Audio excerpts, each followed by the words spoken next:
Hey everybody, this is Brent in Central Arkansas. I wanted to talk to you a little bit about what's behind me. That's my cucumber I call Emerald Sweet, and she is awesome. She is a sweet cucumber, and I'm not just saying it. You know how some people say vegetables are sweet, I can detect sweetness. This one, you can detect the sugar in it. It is sweet and it is awesome. It's crunchy. It doesn't have a lot of gel probably because it's Parthenocarpic. It's gynaecious, meaning it produces only females, except for when I'm trying to self it, which I'll talk about in just a second. Only produces females, every node almost. It makes long, beautiful European type cucumbers with, like I said, fantastic taste. So let me show you a little bit more about them.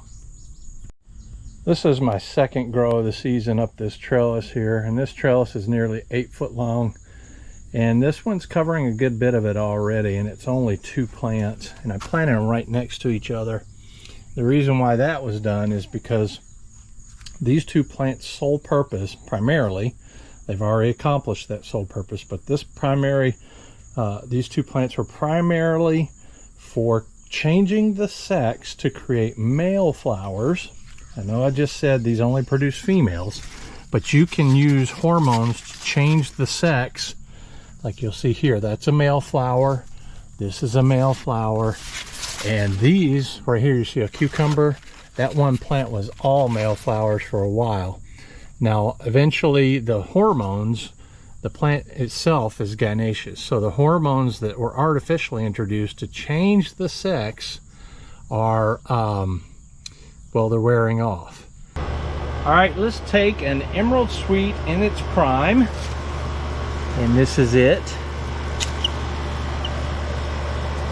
It is not as fat as the seeded squash, and I want you to see what the inside looks like. It's a pretty amazing cucumber. So this is a fairly typical Emerald Sweet cucumber. It may get a little bit longer if I left it on the vine. It would certainly get a good bit fatter. I'm gonna get just kind of a couple measurements. I'm going to get a length. This one is 12.5 inches long. It's kind of hard to tell with the camera when it's at an angle like this, but 12.5 inches long, and it is about just under 2 inches to 2 inches, depending on where you measure on the cucumber. So I'm going to get a weight now.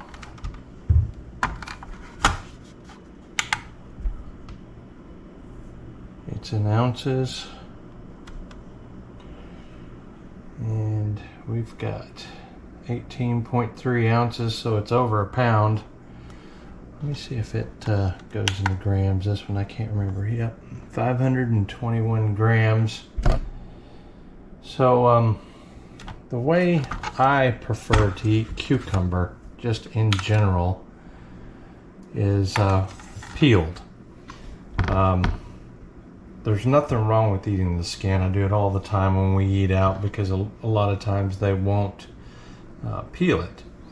But the way I prefer to eat it is peeled because I like the absolute consistency of a melon-like, not flavor, but firmness and consistency throughout the whole bite. If you leave the peel on, you can kind of feel that texture, and even though it's more beneficial, I'm sure, to eat the peel itself, I prefer to peel it. It's just my thing. So I'm going to peel it, and we'll cut it open, and we'll take a look at the inside.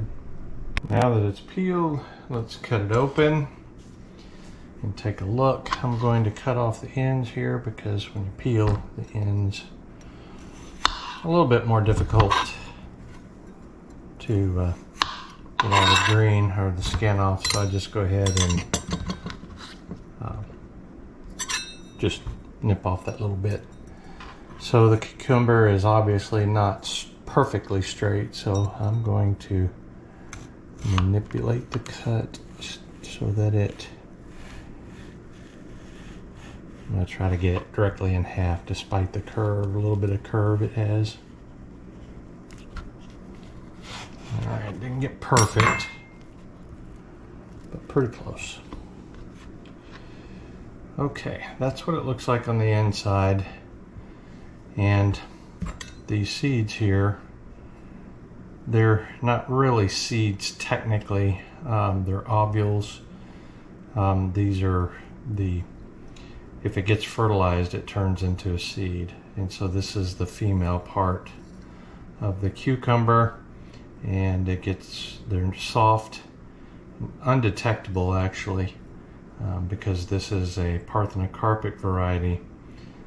I probably have said that, but it's been a while since I record these things. I do it over days and sometimes weeks. But anyway, it's Parthenocarpic, meaning that it'll grow whether or not it gets fertilized. And since I don't have any, most of the time I don't have any male flowers, this particular one came off of a plant that I turned the flowers from female to male. But anyway, most of the time they're going to be like this. They're not going to have viable seed in it, and it's going to be a good mouth texture because the seed are soft. So what I'm going to do now is I'm going to cut off a little bit and just kind of do a taste test. I know what it tastes like, but I'm going to do it for you, and we'll take a look. You can see that's half of it. There's a lot of meat around the seed area. Let me get a taste.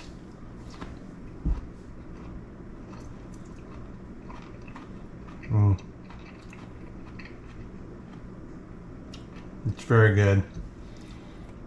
You get that nice cucumber pop and the actual sweet taste. Not an overpowering candy sweet, and not a subtle, what a lot of people call sweet with vegetables, but sweeter than that, but not candy sweet. Obviously it would be distracting if it was candy sweet. So let me try it again. Very good.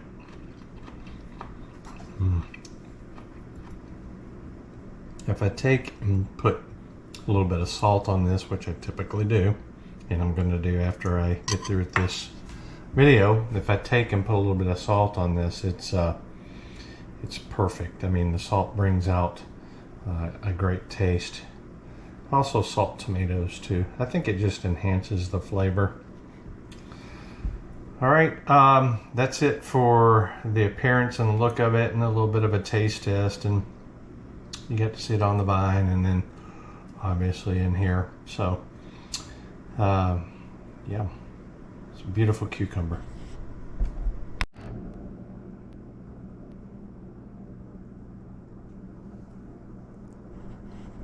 Ready to eat. Sorry for the air conditioner. I'm just going to talk over it. I have no idea how much longer it's going to run. So this is the end result. So I sprayed the hormone. It originally came out with nothing but male flowers, and then slowly we started getting male flower or female flowers along with the male flowers, and that has resulted in these fruit right here, which should have seed in them. I'll cut them open. I've got many fruits here. A bug just flew out of my mouth while I was talking. Anyway, this one's quite long. This one's pretty long too. And so, yeah, you can see that the vines are quite exhausted, and that's because of the mature fruit on there. So it thinks it's pretty much done. So I have a good feeling there's going to be some good. There's some over here too. I didn't notice this one. And this one is probably not, maybe, we'll see. It's not as fat, but anyway, yeah, we'll get that fruit and we will check for seed, and I think we'll have a good amount of seed in there.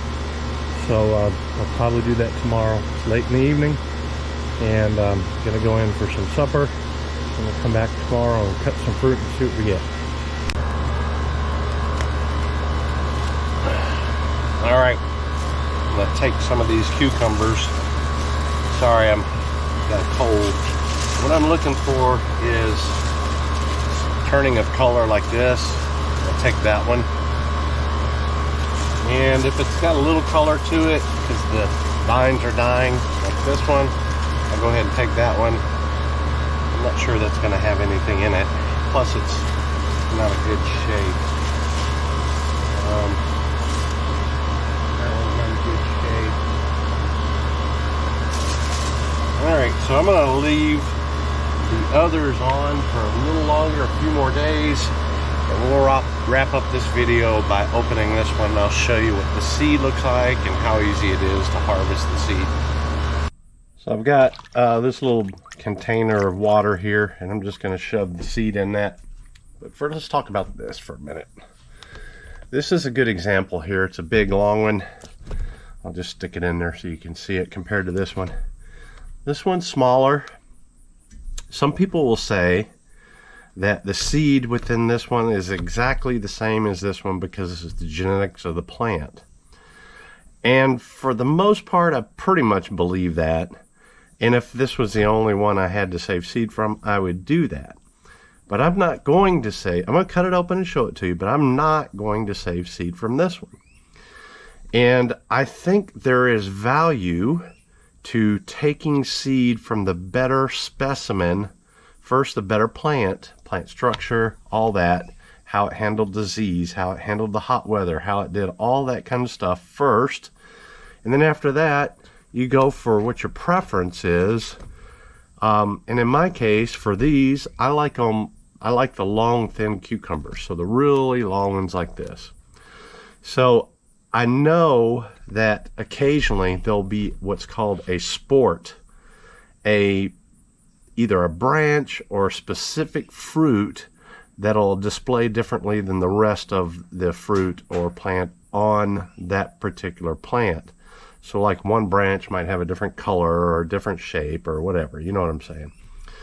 And so I think there at least is possibly the chance that picking the better specimen, this one over this one, does give potentially a difference, I guess. Now, geneticists will probably tell you that there's no difference between the seed in this one and this one because it's the same exact plant, pollinated on the same exact plant, by the same plant. So the male and the female were both on the same plant. But I just don't quite believe that. It's anecdotal evidence. It's not tested. So tell me what you think. Do you think that if you grow in a Cherokee purple plant and you have one tomato that was really huge and beautiful and didn't crack and all that, whereas a lot of the others on the plant were smaller and cracked or just any of that kind of stuff, which would you save? Would you save the best specimen or not care and just choose any old specimen off that plant? Okay, so we've talked about that enough. I'm going to move this back. I'm going to cut these open for you.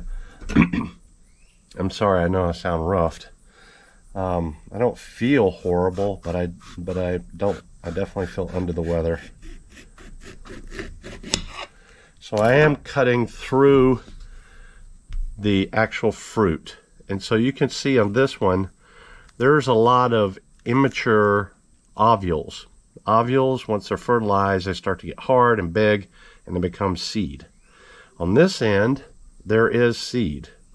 Okay, I can tell they're hard and they're bigger. And so this one, if I get no other seed, I will save seed from this one. But I'm going to set it aside.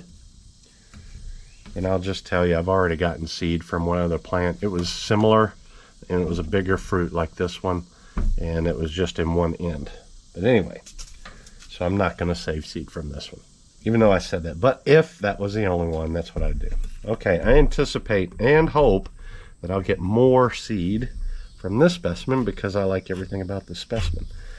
And this is probably, I would say, 12 to 14 inches long. You know, it's not always about size, is it? It's about taste. It's about texture. It's about even appearance. So if I have an ugly, huge cucumber, I might not choose to save seed from that one, especially if it's on another plant from a plant I like better. But in this particular case, this is a nice specimen, and I see good seed in this end again, away from, let's see, yeah, this was the stem end attached to the plant. And so this one, I think, has good seed in it. And just let me show you what I do. So I just take, and I'll start at the bottom so it doesn't fling seed everywhere. It's still flinging seed a little bit. I'll get about halfway. And I'll flip it around and we'll go the other half, starting at the bottom. Well, there went a seed flipping through the air. I wonder if you guys saw that. Okay. So it doesn't take long. And this, you could actually eat this. It's quite good still, if you want it. Now, I've eaten so much cucumbers this year. I'm not going to do that. These are going to make it into the compost pile. And I literally do have a compost canister. I'll pick up the seed that flies off after we're off camera. Now, I need to tap the screen because it went dark, and I don't know if it's still recording. Yeah, it's still recording. Did a real professional work here, guys. Britt, the master video guy. I'm not a professional YouTuber. Just kind of go with it. So some things are just a waste of my time. No matter, I know I could grow if I behaved a certain way that's out of character, and you know, did better with the production of the videos and stuff, and if my political affiliation was different. And yes, I do believe that. I do believe that the algorithm favors your history. And so I'm not getting pressed out as much as others. So I think they can see. In fact, I had an audio issue, and I contacted Microsoft, and they took control of my computer and did everything. And I forget what that's called. They used to do it in the military when I was in the 90s. They could take control of your machine, and they can sure do it now. They say in the little program they use, I had to give them permission, but they don't need your permission. They know everything you're doing, and I'm not a conspiracy theorist. That is fact. Okay, so what I'll do is I'm going to spread my fingers around with this, and I'm just going to rinse the seed a little bit, and what it does is it'll pull some of the seed off from this pulp. I'll toss the pulp in the yard compost. And like I said, I really do have a compost pile. Not a pile, but a canister, and it's full of vegetable waste right now. So we'll do this, and I'll let this sit overnight, and then we'll strain it like I did this one here tomorrow. I'll probably show you that too. These are the seed after a couple days, and now I'm sorting them. Good seed here, and this is the overall seed, and I'm sorting them. And what I'm doing is I'm just, the ones that are really flat, those are no-goes. And the ones that have a little plumpness to them, I'll take them between my fingers like that a little bit. And if it bends, they're not good. And if they don't bend, like this one, put it in the plate. Just go through little by little. Most of the time you can kind of tell, like this one, it's stiff. You don't want to push too hard because you'll crack it in half. And you can hear it pop when you do. Let me see, I'll sacrifice one and show you. This one's a hard seed, pretty evidently. And hold on, let me see if you can hear it. Oh, no, that one's not hard. Look, it bent without snapping. Excuse me. Let me see. Here's one. Nope, that one's also like that. So you never can tell. So it's good to always do that little test. That one's hard. Hear that? And you can see the little cotyledon in there too. So that's what I do. I just go a little bit at a time, just like this. Sometimes you can see a little bit of a bump on it, and that's an indicator that it's good too, like that one. So yep, I just do that. I've been at it for probably 15-20 minutes. It's going to take me another 15 or 20 to go through that, and then I'll have all these seed here, plus whatever is over in the left pile. There's the seed side by side, sorted. Good seed, hopefully. And the discarded husks of non-seed, side by side. Go ahead and conclude this video. Thank you guys for watching. If you enjoyed the video, please share, like, and subscribe. I'd appreciate if you subscribe. Let's grow my channel. Most of all, leave a comment. I love talking to you guys. We'll see you in the next video.